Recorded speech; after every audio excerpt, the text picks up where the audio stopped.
In our previous video, we looked at deadly wars that shaped ancient China, from the Chu-Han contention to the Battle of Red Cliffs. Now we zoom our focus on each battle, starting with the Battle of Changping. The year 260 BCE was a year that would see two ancient superpowers, the state of Qin and the state of Zhao, collide in one of the deadliest battles in Chinese history at that time.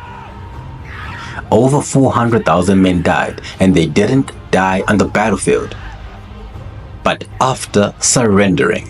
Why? Because of one man,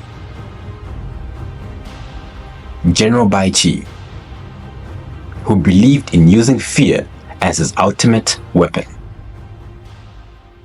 Now, you must understand, at this time, China was not yet one nation, but a fractured land torn between fierce and ancient rivals. It was the age of the warring states, a time when 7 powerful kingdoms, the Qin, Zhao, the Qi, the Chu, the Yan, Han, and the Wei, fought relentlessly for control. At the heart of their conflict lay the collapse of the once mighty Zhou dynasty, whose gradual decline had created a power vacuum. In the absence of central rule, kings became warlords, and survival depended not on virtue, but on military cunning and ruthless ambition. Now, to the west was the state of Qin, which had emerged as a powerful empire. Its strength lay in brutal efficiency, built on a foundation of centralized bureaucracy, iron discipline, and sweeping military reforms inspired by legalist philosophy. Its rulers no longer dreamed of balance or peace. They dreamed of unifying all under heaven, and they were prepared to use force to make it so. And to the north was the state of Zhao, which stood proud, renowned for its formidable cavalry and strict battlefield discipline. Zhao had weathered war after war, so its people were resilient, its generals respected throughout the land. Among them were seasoned veterans like Liang Po, symbols of the old guard, and rising voices like Zhao Kuyo, who embodied a new generation's ambition, though not necessarily its wisdom. But the fuse of war was not lit by Qin or Zhao directly. Instead, it was sparked by a third power, the weakened state of Han.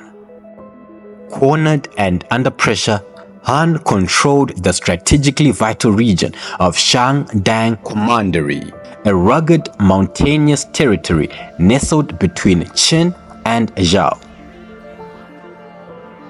When the Qin forces moved to seize it, Han knew it could not hold the line. So rather than surrender the region to its western enemy, Han made a bold gamble. It handed Shandong over to Zhao, hoping to redirect Qin's aggression and spark conflict between its stronger rivals.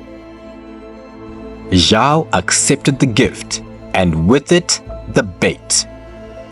And with both Qin and Zhao now laying claim to Shandong, the path to war became unavoidable. The stage was set for a confrontation unlike China had seen before, a clash not merely over territory, but over the future course of the realm itself. The Battle of Changping began not with the clash of swords, but with the clash of strategies. In 260 BCE, Zhao's newly appointed general, Zhao Kuyo, marched out of the head of nearly 450,000 troops, one of the largest armies assembled during the Warring States period.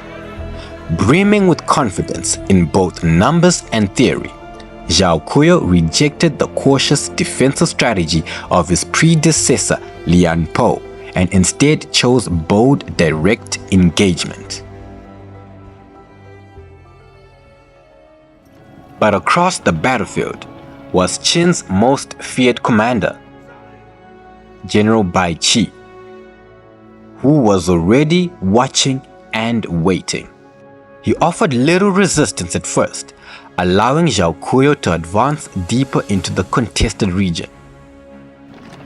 What Zhao failed to see was that he was being lured into a trap, a slow descent into the mountainous terrain surrounding Changping in what is now Shaanxi province. The landscape was harsh and unforgiving. Narrow passes, dry river beds and steep ridges, terrain perfectly suited for an ambush. For days, Zhao's vast army pushed forward, unaware of the danger closing in around them. And then suddenly, Bai Qi struck. With ruthless precision, he split his forces into multiple units. Some launched attacks on Zhao's supply lines, while others swung behind the advancing army and took control of the rear.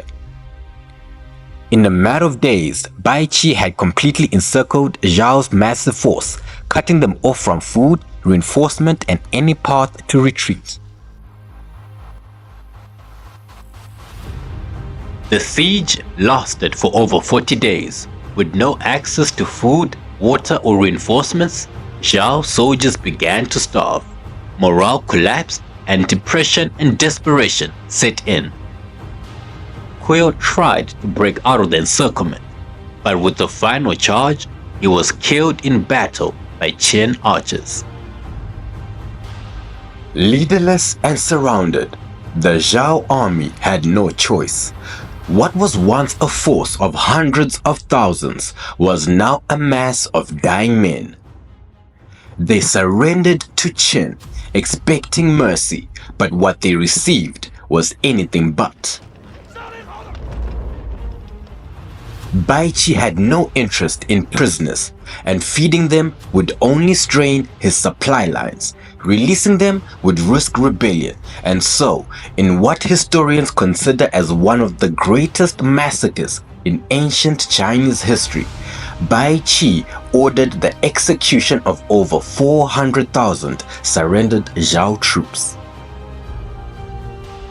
According to Sima Qian, the grand historian of the Han Dynasty, the prisoners were tied up in groups and either buried alive or killed by sword.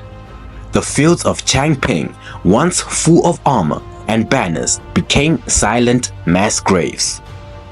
The scale of the massacre was so vast that even Bai Qi's own king, King Zhaoxiang of Qin, began to fear the general's power. Bai Qi's legacy would be victory without mercy, a military genius feared not just by enemies, but by his own court. And back in Handan, Zhao's capital, the shock was immediate and devastating. The kingdom plunged into mourning, an entire generation of young men gone. The state never truly recovered, and politically, the king's decision to replace Lian Po with Zhao Kuyo was seen as a tragic, avoidable error. For Qin, the victory at Changping was a turning point. It cleared the path for further eastern expansion. Within a few decades, Qin would conquer the remaining states and unify China under Qin Shi Huang, the first emperor. But it would do so with a reputation for brutality, a legacy born here on the blood-soaked soil of Changping.